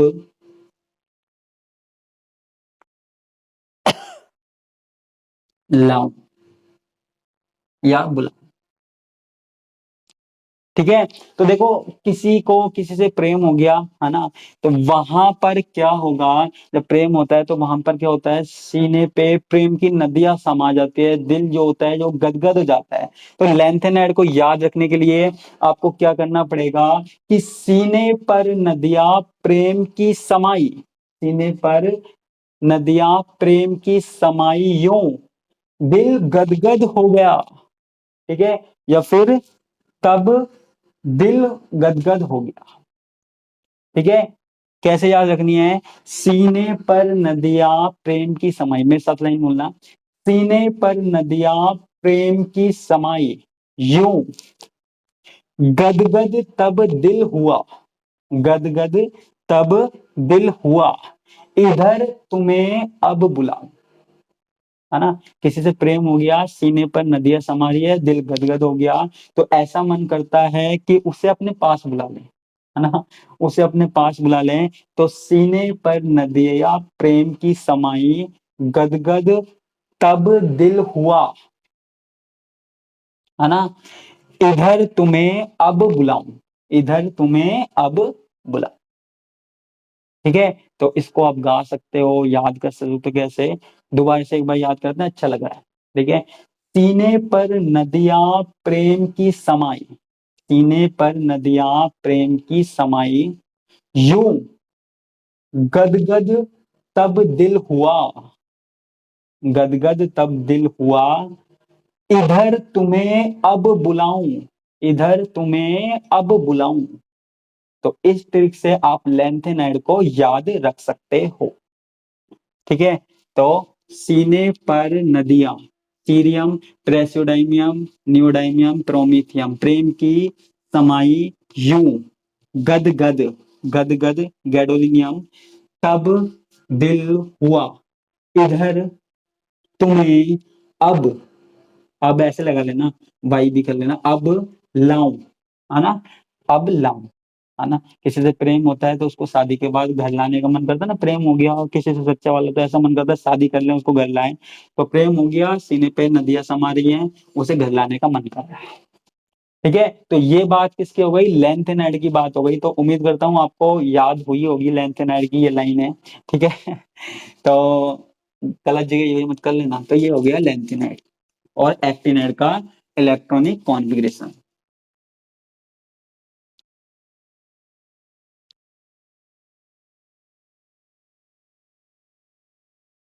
ठीक है ना, तो ये हमारे पास क्या है, ट्रिक हो गई, ये मैंने ऐसी नेट पे देखी थी, मेरी कुछ अलग ट्रिक भी है लेकिन उसकी जरूरत पड़ेगी नहीं, आप ये ही ट्रिक देख लेना। और कुछ ट्रिक मैंने इसमें अपने हिसाब से जोड़ ली, ऐड कर ली, तो वो आप देख सकते हो।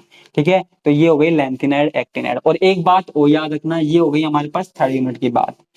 अब एक बार हम बात करते हैं यूनिट नंबर फर्स्ट की। देखो, यूनिट नंबर फर्स्ट में भी आपको कुछ याद नहीं करना, आपको जो डी ब्लॉक है ना, डी ब्लॉक की जो फर्स्ट फर्स्ट सेकंड और थर्ड, उसके तो आसानी से हो जाएंगे, आपके पास ट्रिक है। तो वो तीनों ट्रांजिशन सीरीज के आपको क्या याद रखने हैं, इलेक्ट्रॉनिक कॉन्फ़िगरेशन याद रखने हैं।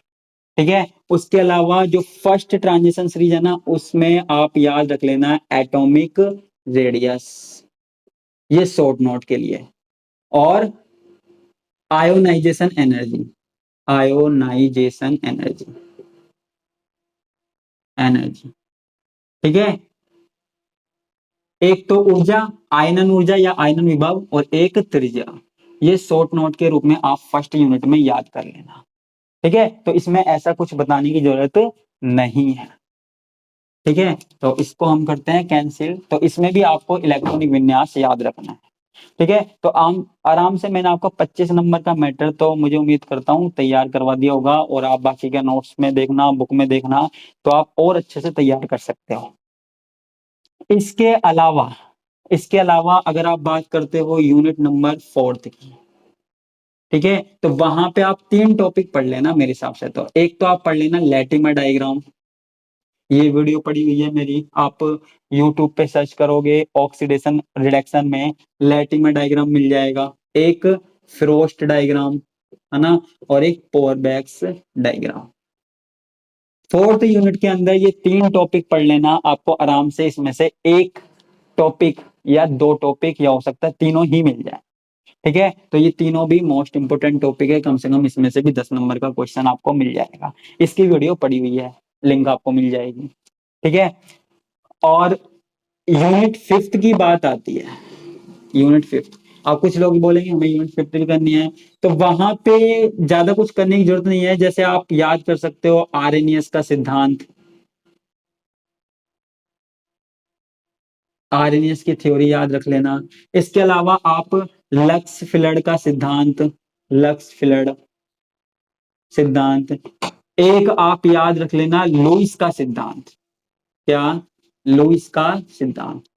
तो ये आप 3 थ्योरी याद कर लेना, अगर इसमें से आ जाए तो कर देना, नहीं बाकी का तो मैंने करवा ही रखा है। तो मैंने आपको यहाँ पे सारी की सारी 5 यूनिट में से मोस्ट इंपोर्टेंट क्वेश्चंस बता दिए हैं, ठीक है। तो ये 5 यूनिट में से आपका कम से कम आपको करना सिर्फ 25 नंबर का है, सारा नहीं करके आना। तो 25 नंबर का पेपर आपका आराम से हो सकता है, आप इसमें से आराम से कर सकते हो। इसमें भी अगर आपको कोई प्रॉब्लम आती है तो आप मुझे बता सकते हो। तो इसी तरीके की वीडियो मैं ऑर्गेनिक केमिस्ट्री के रिवीजन के लिए लाने वाला हूं, और फिर मैं फिजिकल केमिस्ट्री के रिवीजन के लिए भी इसी तरीके की वीडियो लेके आऊंगा, जो आपका 1 डेढ़ घंटे 2 घंटे में आराम से तैयारी करवा सकूं। अब अगर आपने ये वीडियो 1 घंटे भी देख ली तो आपका अच्छा सा आपका माइंड हो जाएगा कि हम भी तैयारी कर सकते हैं, अच्छी परसेंटेज ला सकते हैं। तो ये वीडियो अगर आपको अच्छी लगी हो, अगर आपको कुछ नॉलेज मिली हो इसमें, और आपको लगता हो कि अब हम आराम से कर सकते हैं, तो इस वीडियो को ज़्यादा से ज़्यादा अपने फ्रेंड्स में, फ्रेंड सर्किल में और आसपास शेयर कीजिएगा, ठीक है, ताकि आप औरों को भी हेल्प मिल सके, है ना। जिन्होंने कुछ नहीं पढ़ा उनको भी शेयर कर देना, जिससे उनको भी लगे कि हाँ हम कुछ कर सकते हैं। तो ये थोड़ा मैंने बेसिक सा बताया है, इसकी सहायता से आप पूरा का पूरा पेपर आराम से सोल्व कर सकते हो, अगर ये चीज़ आपको समझ में आ गई तो आज की क्लास में बस इतना ही, इसी के साथ मैं विदा लेता हूँ, और बाकी की बात हम ऑर्गेनिक केमिस्ट्री और फिजिकल केमिस्ट्री की बात हम करेंगे, तो 2-3 दिन में उसकी वीडियो भी यहाँ पे अपलोड कर दी जाएगी। तो इसी के साथ मैं आपसे विदा लेता हूँ, धन्यवाद, नमस्कार, बाय बाय।